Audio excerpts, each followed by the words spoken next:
સુરત મહાનગરપાલિકા દ્વારા અડાજણ પાલનપુર જકાતનાકા વિસ્તારમાં ગેરકાયદેસર રસ્તા પરના દબાણો હટાવવાની કાર્યવાહી હાથ ધરવામાં આવી છે। સુરત મહાનગરપાલિકા દ્વારા અડાજણ પાલનપુર જકાતનાકા વિસ્તારમાં ગેરકાયદેસર રસ્તા પરના દબાણો હટાવવાની કાર્યવાહી હાથ ધરવામાં આવી છે।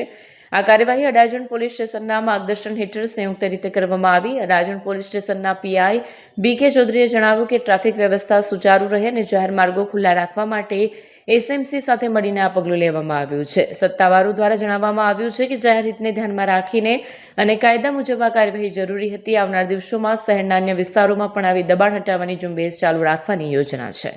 પોલીસ અને એસએમસીને નિયમિત રૂપે અડાજણ, પાલ અને રાંદેરના આંતરિક વિસ્તારોમાં ગેરકાયદેસર દબાણોના કારણે વાહનોને ટ્રાફિક અવરજવરમાં ખૂબ જ તકલીફ પડતી હતી। લોકોને ચાલતા જવામાં પણ અગવડતા અનુભવાતી હતી। એવી ફરિયાદો વારંવાર મળતા આજે એસએમસી અને પાલ, અડાજણ અને રાંદેરના પોલીસ અધિકારી, પોલીસ કર્મચારીઓ સાથે સંકલન કરી દબાણ હટાવવાની કામગીરી કરવામાં આવેલ છે।